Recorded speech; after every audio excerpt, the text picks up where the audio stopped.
Hello friends, welcome to our channel. இன்னைக்கு நாம ஒரு முக்கியமான தகவல் பத்தி தாங்க தெரிஞ்சுக்க போறோம். அதாவது ரேஷன் அட்டைதாரர்களுக்கு பொங்கல் பரிசு தொகுப்பாக ரூபாய் 5000 வழங்க போறதா அமைச்சர் சொன்ன மாதிரியான தகவல் வெளியாயிட்டு இருக்கு.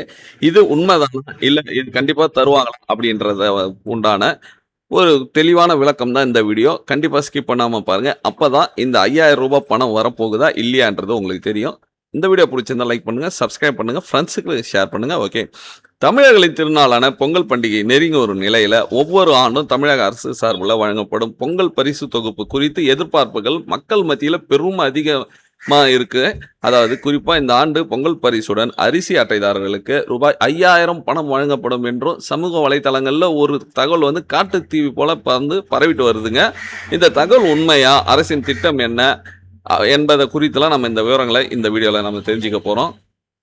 ஃபர்ஸ்ட் பார்த்தீங்கன்னா, சமூக வலைதளங்கள்ல பரவும் தகவலை முதல்ல பாருங்க. ஒவ்வொரு பொங்கல் பண்டிகையின் போதும் ரேஷன் அட்டைதாரர்களுக்கு பச்சரிசி, சர்க்கரை, கரும்பு மற்றும் முந்திரி, திராட்சை அடங்கிய பரிசு தொகுப்பை தமிழக அரசு வழங்கி வராங்க. சில சமயங்கள்ல அதனோட ரொக்க பணமும் சேர்த்தும் வழங்குவாங்க.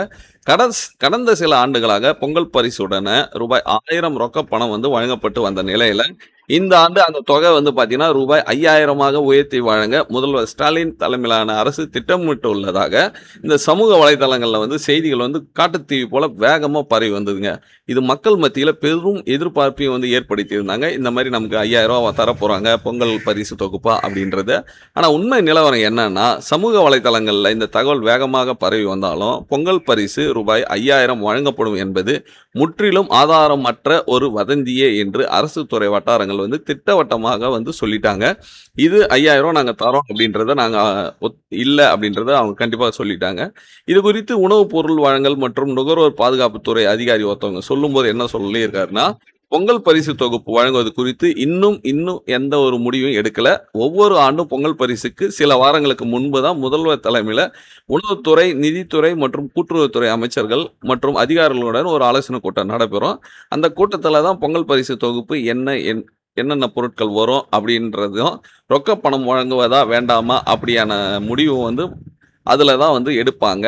இதுவரை அப்படிப்பட்ட எந்த ஆலோசனை கூட்டமும் நடக்கல. எனவே சமூக வலைதளங்கள்ல பரவும் இந்த ரூபாய் 5000 வழங்குவாங்க அப்படின்ற பரிசு தொகை வழங்குறாங்கன்னு சொல்றாங்க பார்த்தீங்களா, அந்த தகவல் முற்றிலும் ஒரு வதந்தியே.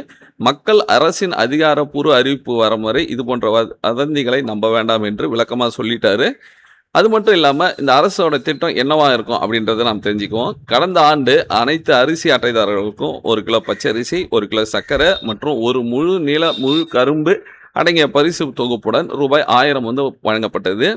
இந்த ஆண்டு மக்களவை தேர்தல் நெருங்கி வரும் சூழல்ல மக்களை கவரும் வகையில பொங்கல் பரிசு தொகுப்புல சில புதிய அறிவிப்புகள் இருக்கலாம் அப்படின்ற மாதிரி எதிர்பார்க்குறாங்க. ரொக்க பணத்தின் அளவை ரூபாய் 1000 சற்று உயர்த்தி வழங்க வாய்ப்பு இருக்குது. ஆனா 5000 வழங்கும் ஒரு மிகப்பெரிய தொகையாக இருக்க வாய்ப்பில்லை என்று சொல்றாங்க. எனவே பொங்கல் பரிசு தொகுப்பு அதிகாரப்பூர்வமான அறிவிப்பு வரும் வரைக்கும் முதல்வர் மு.க.ஸ்டாலின் தலைமையில் நடைபெறும் ஆலோசனை கூட்டத்திற்கும் நாம வெயிட் பண்ணி தான் ஆகணும். அதுவரை சமூக வலைதளங்கள்ல வரும் இந்த உறுதிப்படுத்தப்படாத தகவலை நம்பி மக்கள் குழப்பம் அடைய வேண்டாம் அப்படின்றத அவங்க தெளிவாக கொடுத்துட்டாங்க. ஸோ நீங்கள் அதுக்கேற்ற மாதிரி இருங்க. நீங்கள் 5000 கொடுக்குறாங்க அப்படின்றத நம்பிக்கிட்டு நீங்கள் எந்த ஒரு இதுவும் முடிவுக்கும் போக வேண்டாம். நீங்களும் யாருக்கிட்டையும் இந்த மாதிரி சொல்லாதீங்க. என்ன தகவல்னா இது வரைக்கும் அதிகாரப்பூர்வமாக அறிவிக்கல. எல்லா அதாவது அமைச்சர்களோடையும் இவங்கெல்லாம் கூப்பிட்டு பேசிட்டு தான் முடிவு பண்ணுவாங்க. அதுவும் பொங்கல் வர்றதுக்கு முன்னாடி தான், அதாவது ஒரு வாரம் இல்லை 10 நாளைக்கு முன்னாடி தான் அந்த மாதிரியான முடிவுகள் எடுக்கப்படும் அப்படின்றதையும் தெளிவாக கொடுத்துட்டாங்க. ஸோ இதை நீங்கள் தெரிஞ்சுக்கணுன்றதுக்கு தான் இந்த வீடியோ போட்டிருக்கேன். இது மக்களுக்கு ஒரு பயனுள்ள தகவல் இருக்கும்னு நினைக்கிறேன். அப்படி தகவல் பயனுள்ள இருந்துச்சுன்னா லைக் பண்ணுங்க, ஷேர் பண்ணுங்க, ஃப்ரெண்ட்ஸ்க்கு எல்லாருக்கும் தெரியப்படுத்துங்க. மீண்டும் ஒரு அடுத்த நல்ல வீடியோ சந்திப்போம். நன்றி, வணக்கம்.